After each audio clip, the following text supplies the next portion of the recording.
Hello students, welcome back. Today we are going to start a new chapter.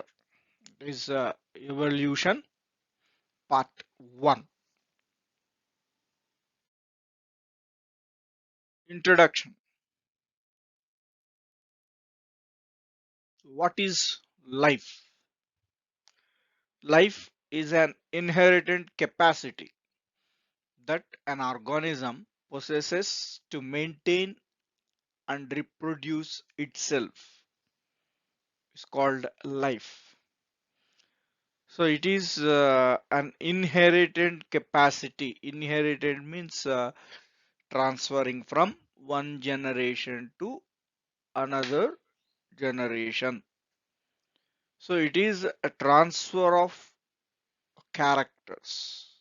The capacity of transfer of characters from one generation to another generation that an organism possesses to maintain and reproduce itself either through asexual or through sexual. Philosophers have different views about life, but we study the biological aspects of life. The events in the history of life. The history of life comprises two events. One, origin of life. Two, evolution of life. The mechanism involved in the changes of living organisms through time is considered as evolution of life. So before starting about this origin of life and evolution of life, first we should know about the origin of universe or earth.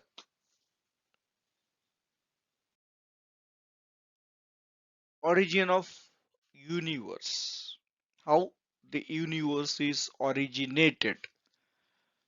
We need to know first about this. Then we will start discussion about how life is originated in the universe.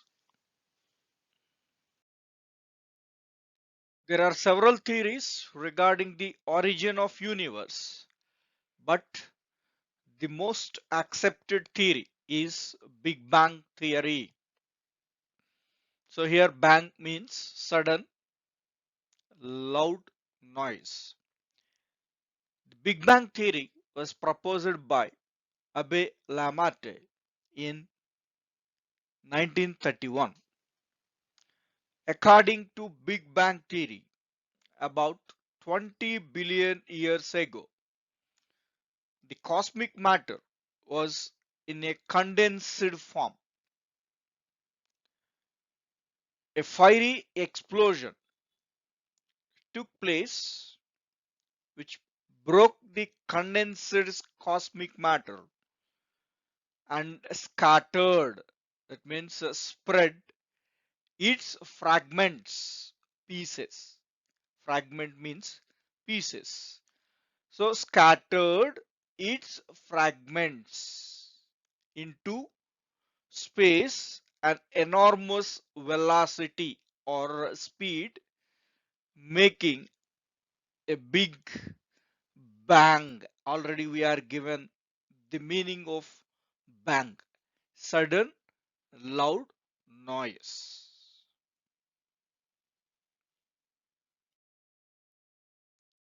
Immediately after the explosion of this cosmic matter, the universe expanded rapidly from a size of a pin to about 2000 times the size of the sun.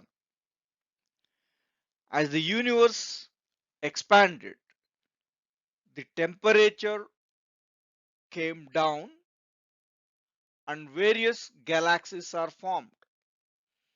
Milky Way is one such galaxy, of which solar system is one small part. So solar system is a small part in a galaxy. Solar system created about 4.15 billion years ago out of a spherical gaseous cloud called solar nebula. The spherical cloud of cosmic dust and gases started collapsing under the influence of its own gravity into a rotating flattened disk.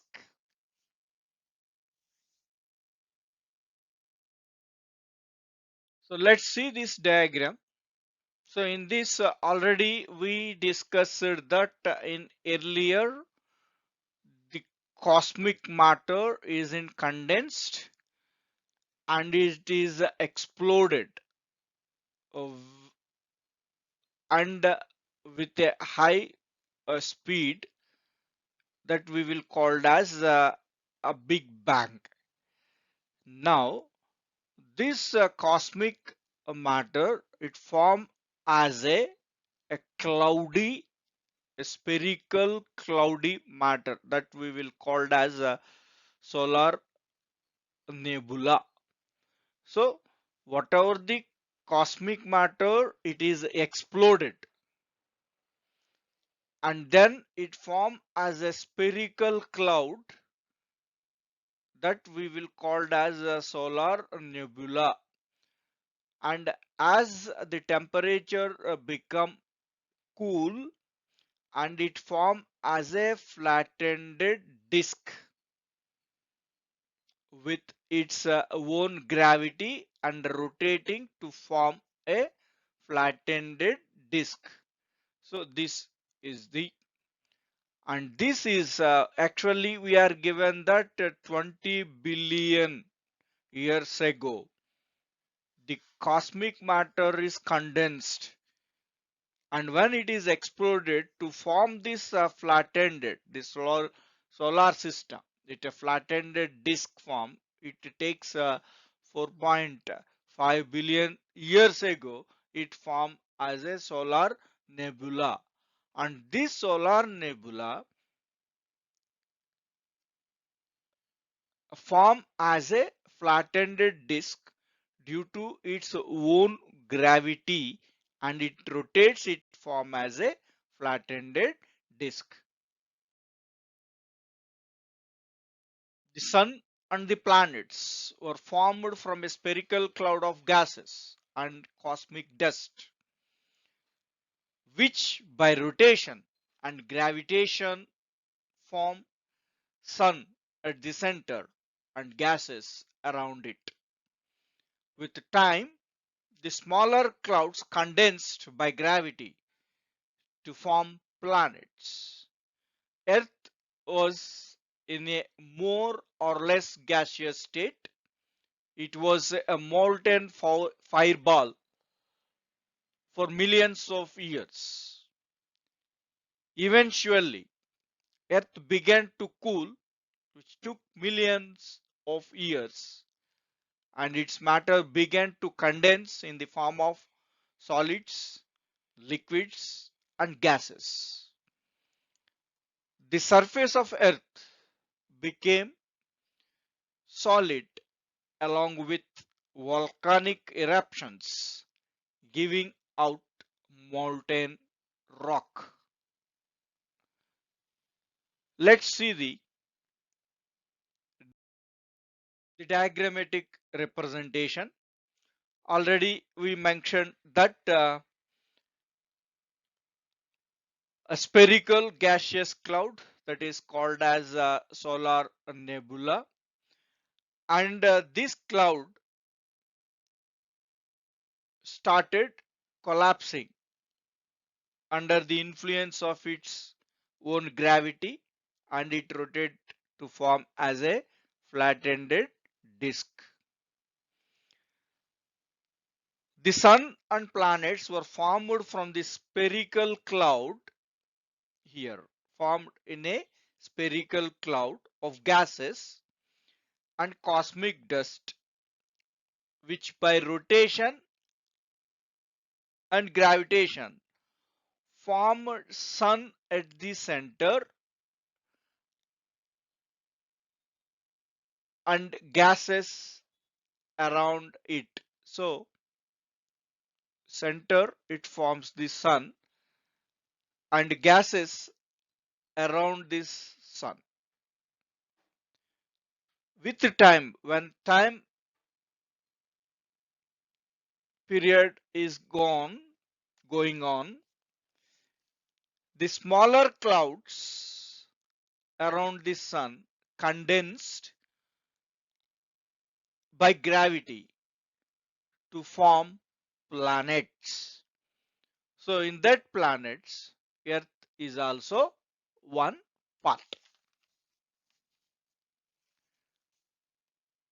So in these planets, Earth is a more or less gaseous state, and it is appears like a molten fireball. So eventually the Earth began to cool. After some time period, the Earth started to become cool. It takes some millions of years. And the matter, when it starts to become cool, the matter present in this Earth began to condense in the form of solids, liquids, and gases. So, as per this Big Bang theory, the Earth is originated as a gaseous state first, and it is appears as a molten fireball, and later it started cooling down. When it starts cooling down, the matter present in the Earth, it starts to condense as solid, liquid, and gaseous forms. And then the surface of Earth become solid along with the volcanic eruptions. That volcanic eruptions giving out a molten rock. One of the major gases given out by volcanoes was water vapor, which on cooling resulted in rainstorms that made the Earth's oceans. The Earth's atmosphere was mainly formed by volcanic gases like hydrogen, nitrogen, water vapor, and carbon dioxide. The interaction of these gases, hydrogen, nitrogen, water vapor, and carbon dioxide, resulted in the formation of methane and ammonia. The Earth had a reducing atmosphere, which means that it did not have free oxygen. Free oxygen is not found in volcanic gases. So let's see here. Already in previous slide, we said that the surface of Earth became solid along with volcanic eruptions. So when these volcanoes are erupted, water vapor, which on cooling in a rainstorms that made the Earth's oceans. The Earth atmosphere was mainly formed by volcanic gases. During eruptions, the volcanic gases are released.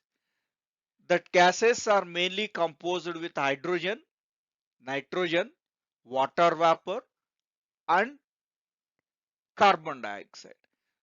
The water vapor present in these volcanic gases are cooling down, resulted in rainstorms that made the earth oceans. And here the gaseous interactions, that is hydrogen, nitrogen, water vapor and carbon dioxide reactions between the gases resulted in the formation of other chemicals like methane and ammonia. And in this gaseous composition of these volcanic gases in the early stages of earth origin, it does not concedes free oxygen.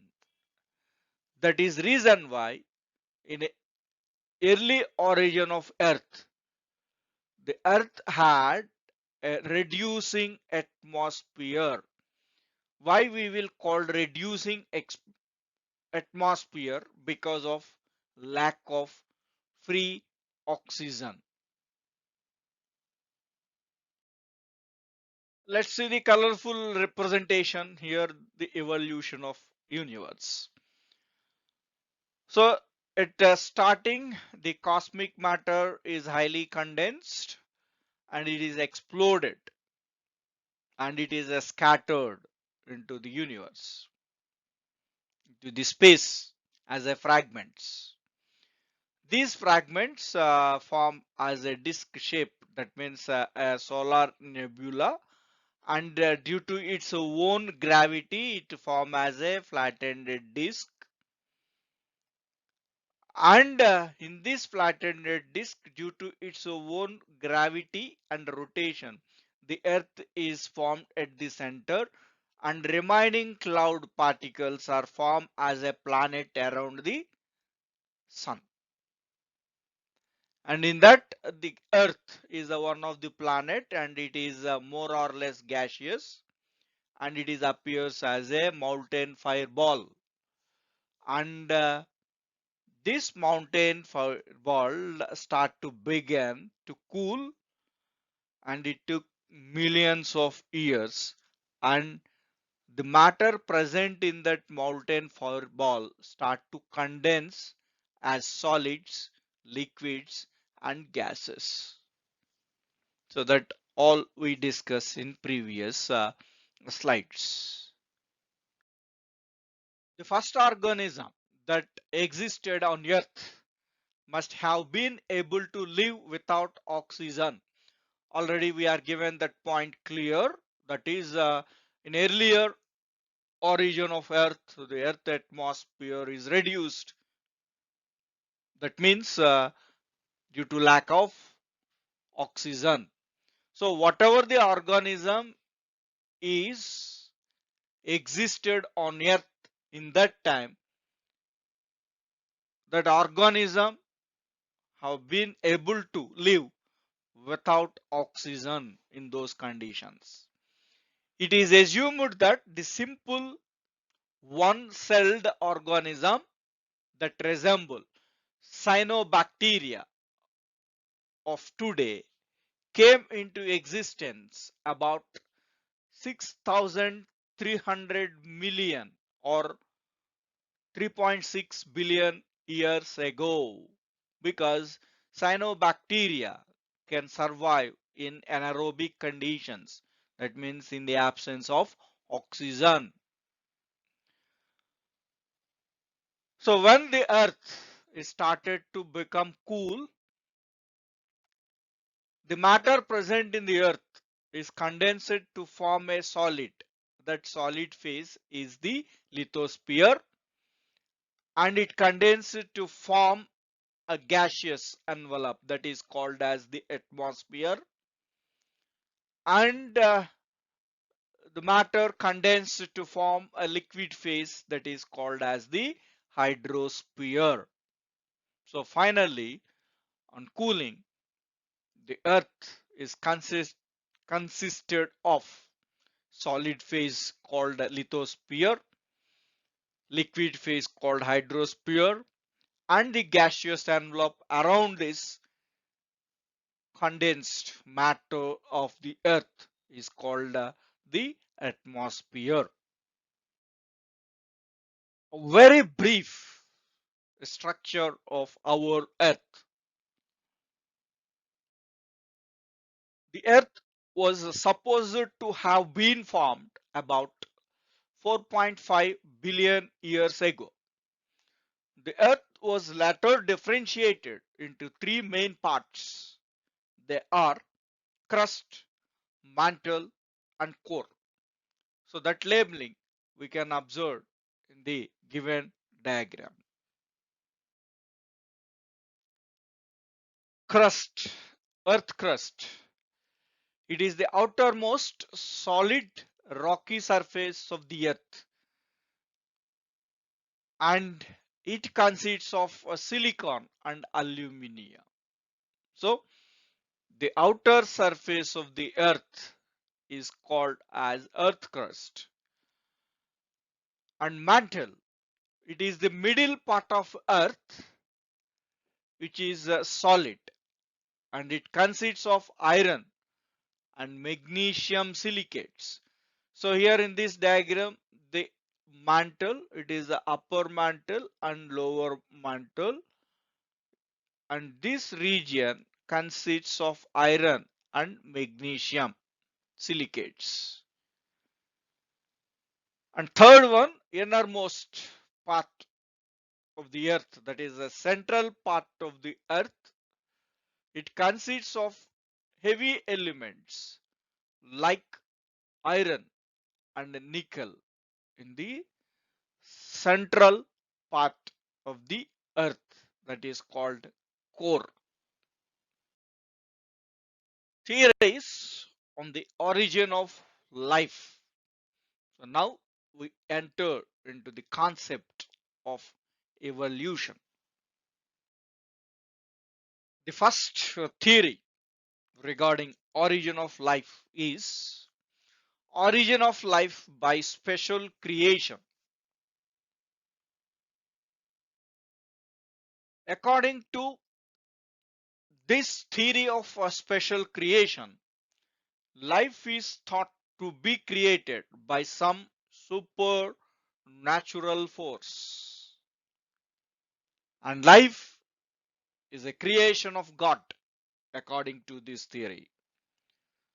Most of the religion and civilizations still believe the creation of life to be a supernatural phenomena of the past.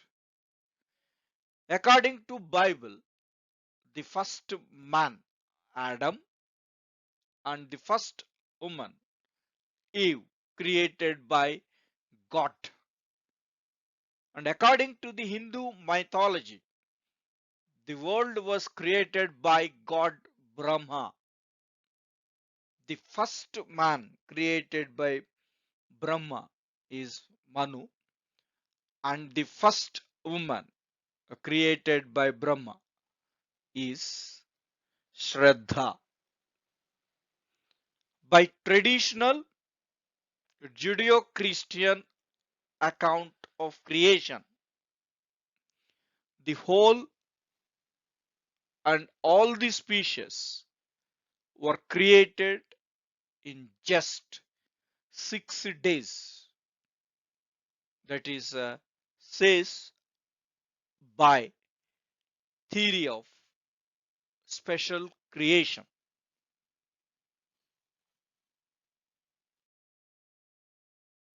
This theory of special creation has three connotations or expressions.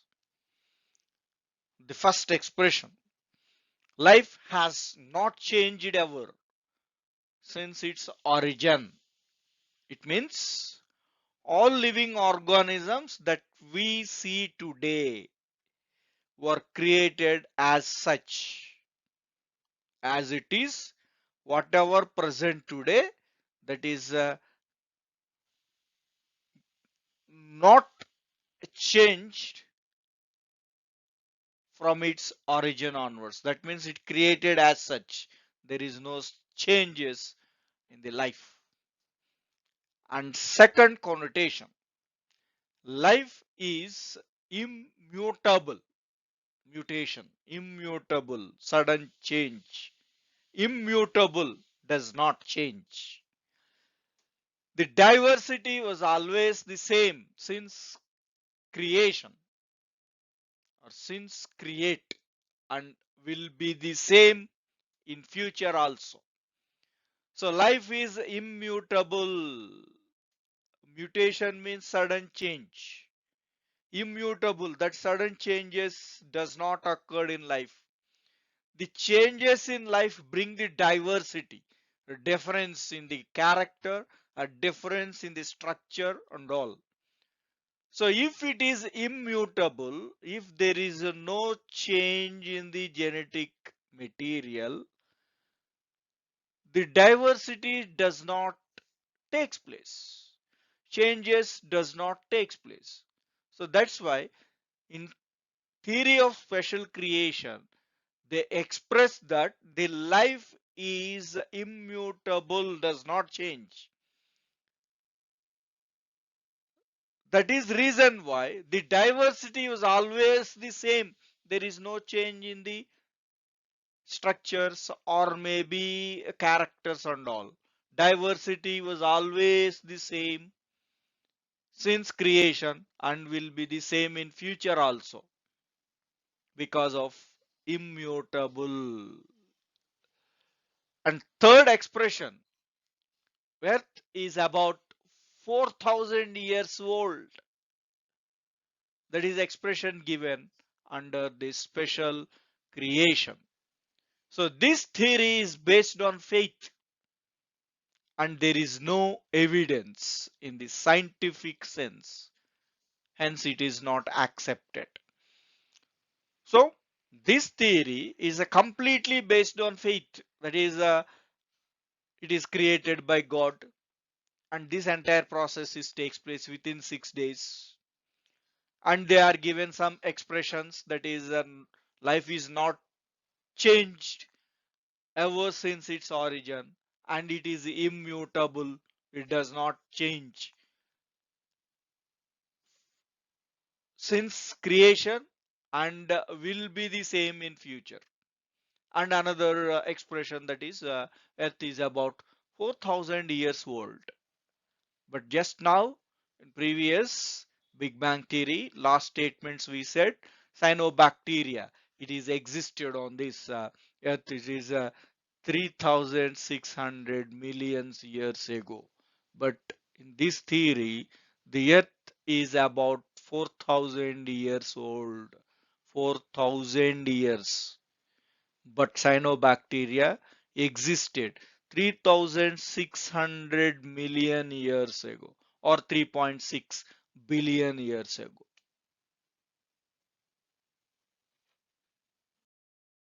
The second theory, the most interesting, that is spontaneous generation of life.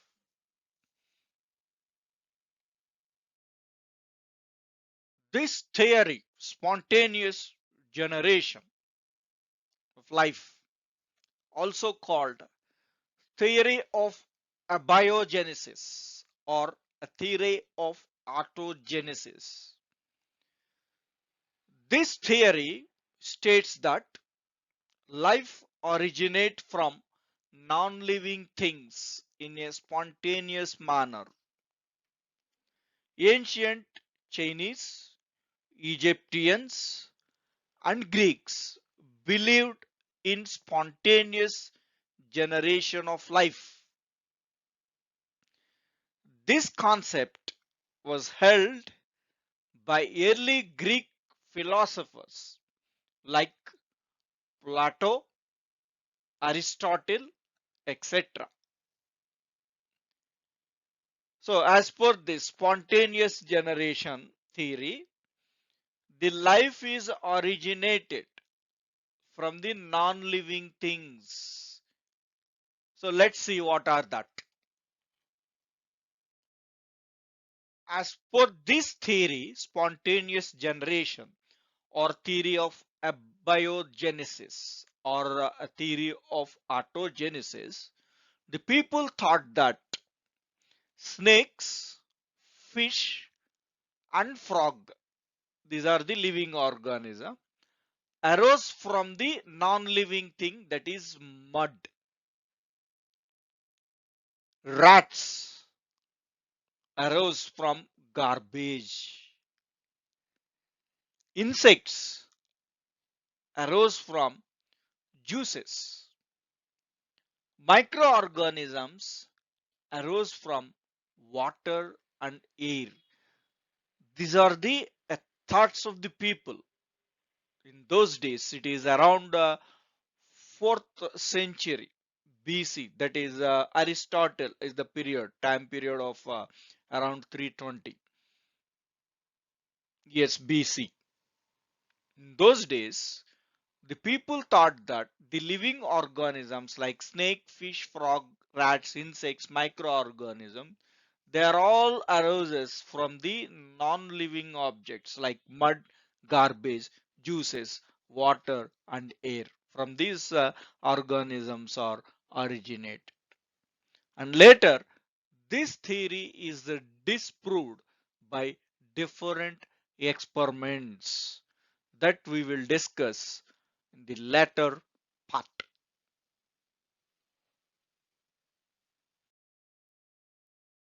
Thank you, students. We will discuss about experiments which are supporting the spontaneous generation,